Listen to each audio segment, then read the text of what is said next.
राधे राधे, जय श्री कृष्णा। आप सभी का मेरे चैनल पर स्वागत है।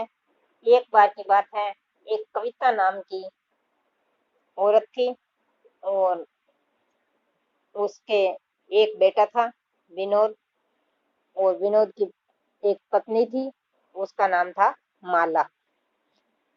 तो माला की शादी को थोड़े ही दिन हुए थे। वो सारे घर का काम अच्छे से निपटा लेती थी। उसकी सास भी उसे बहुत अच्छे से रखती थी। ऐसे करते करते उसकी शादी को 1 साल हो गया। उसके बाद माला की सास ने अपने बेटे से कहा कि बेटा, पड़ोस वाली मेरी सहेली है, उसके घर में तो पोता आ गया है, मुझे भी पोता चाहिए, मुझे पोता कब मिलेगा? तो उस बेटे विनोद ने कहा कि माँ जी, जल्दी आपको पोता मिल जाएगा। और उसकी पत्नी माला थी, वो गर्भवती थी। तो माला अपने पति से कहने लगी, ये सास की बात सुन करके, और अकेलेपन में अपने पति से कहती है कि आपकी माँ तो पोता चाहती है, और अगर हमारी बेटी हो जाएगी तो फिर क्या होगा? तब उसका पति विनोद कहता है, नहीं, मुझे बेटा ही चाहिए, बेटी नहीं चाहिए। फिर वो कहती है कि बेटा या बेटी ये तो भगवान की देन होती है, हमारा क्या वश चलता है, इसमें हमारा क्या काम है? ये तो हमारा तो कोई काम ही नहीं है, भगवान जो देगा वही संतान देगा हमें। अगर बेटा देगा और बेटी देगा, कुछ भी देगा, तो हमें तो वो मंजूर करनी ही पड़ेगी ना। तब विनोद कहता है, नहीं, मैं बेटी को मंजूर नहीं करूंगा, मैं तो बेटे को ही मंजूर करूंगा। ये बात सुनकर उसकी पत्नी माला खूब दुखी हो गई। उसने सोचा, अगर बेटी हो जाएगी तो तेरे साथ पता नहीं तुम्हारा पति कैसा व्यवहार करेगा। अब तक तो अच्छा व्यवहार कर रहे हैं। अगले दिन सुबह उसने अपनी सास से पूछा कि माँ जी, अगर मेरे गर्भ से बेटी हो गई तो सास ने भी यही बात सुनाई कि नहीं, मुझे पोती नहीं चाहिए, मुझे तो सिर्फ पोता ही चाहिए।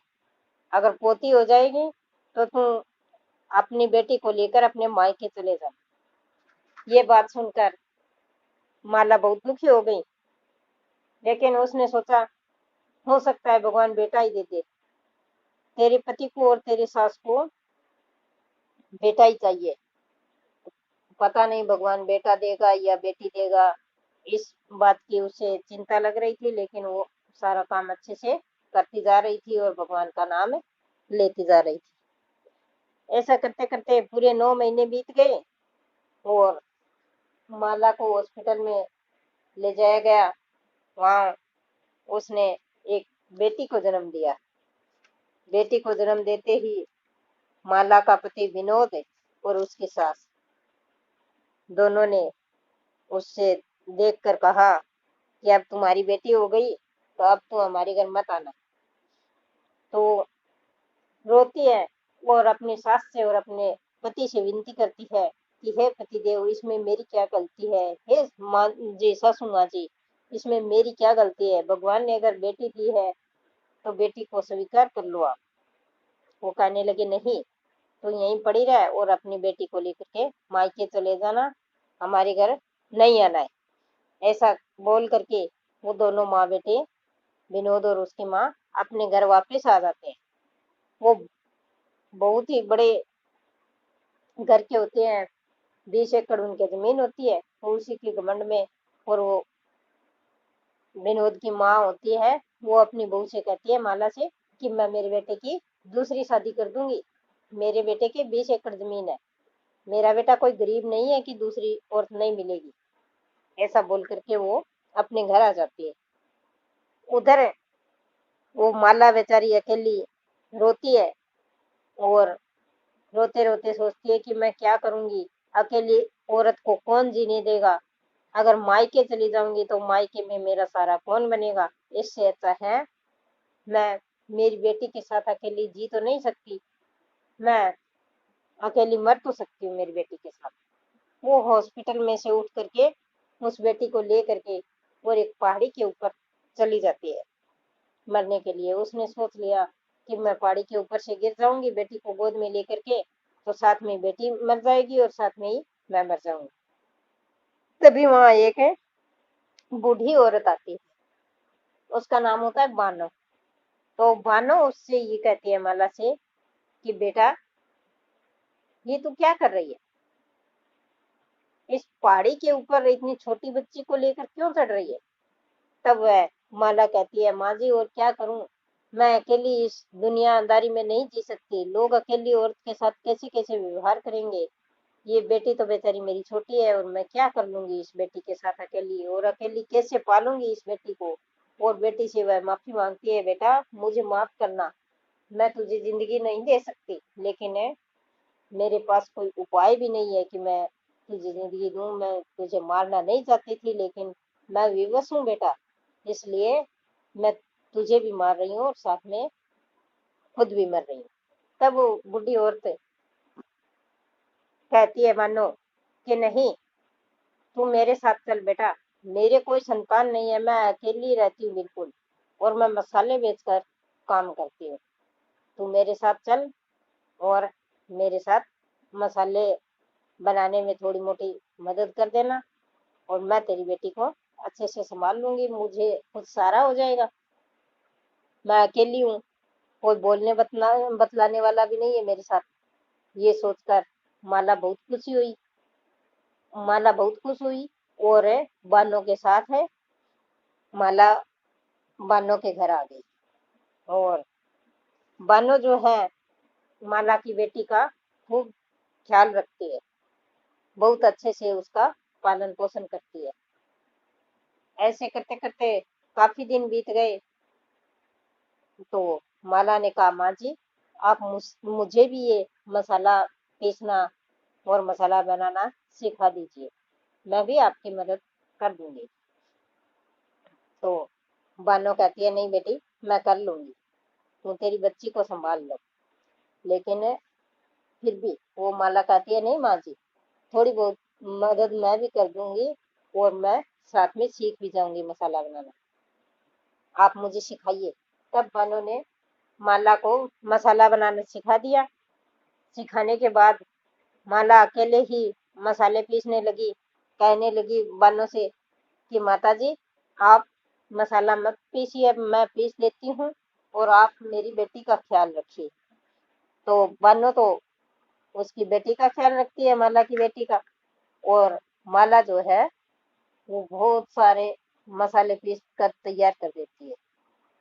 तो एक वहाँ दुकानदार आता है और वहां से मतलब व्यापारी आता है, वो वहां से वो मसाला खरीद कर ले जाता है और वो ले जा करके दुकानों पर बेचता है।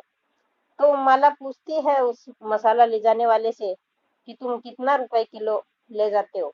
उसने कहा मैं तो 100 रुपए किलो मसाला ले जाता हूँ। तो माला उससे कहती है नहीं, ये तो बहुत कम दाम है, आप कम से कम 200 रुपए किलो तो ले जाइए, दुकानों के ऊपर तो 300 किलो मसाला मिलता है और आप यहाँ से 100 रुपए किलो ले जाते हो।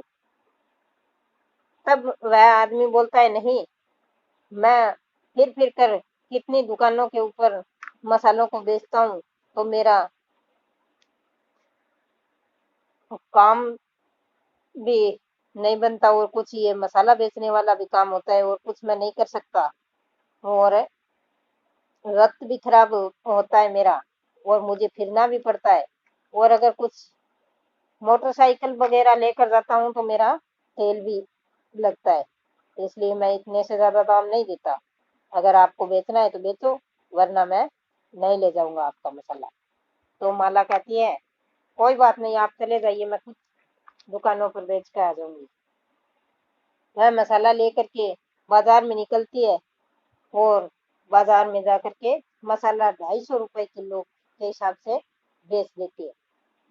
तो सभी बाजार वाले कहते हैं ये तो बहुत सस्ता मसाला दे रही है, हमेशा एक आदमी आता था वो तो 300 रुपए किलो देता था और ये 250 रुपए किलो दे रही है। तो सभी लोग मुझसे खुशी खुशी मसाला खरीद कर ले गए, काफी मुनाफा हुआ माला को, क्योंकि वो घर बैठी बेचती थी तब तो 100 रुपए किलो बिकता था, और बाजार में जाकर बेचती थी तो 250 रुपए किलो मसाला बिकने लगा।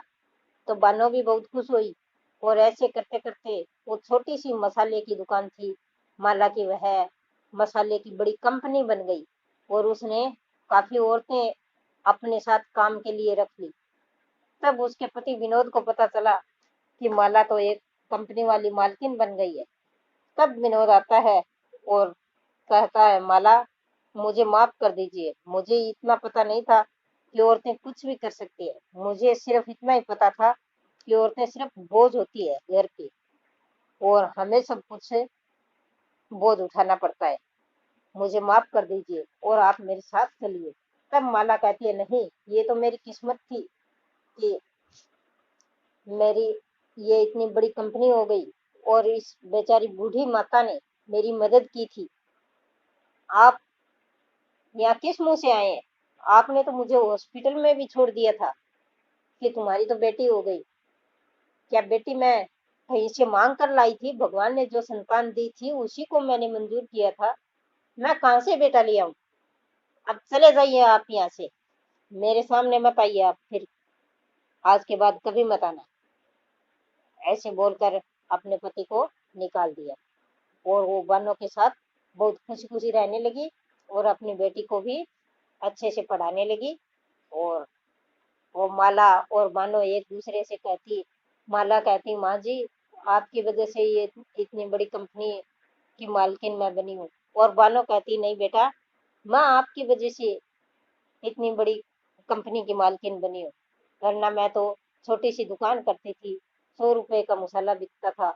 आपने बड़े अच्छे दामों पर मसाला बेचकर मुझे तो धन्य कर दिया बेटा। ऐसे करके दोनों एक दूसरे की सराहना करती और बहुत खुशी से रहती, और ऐसे करके और दोनों बहुत खुश थी, और उनकी बेटी भी बहुत खुश थी। और धन्यवाद मेरी पूरी कहानी सुनने के लिए। और अगर आपको कहानी पसंद आई है तो लाइक करना, शेयर करना और सब्सक्राइब करना और बेल आइकन दबाना।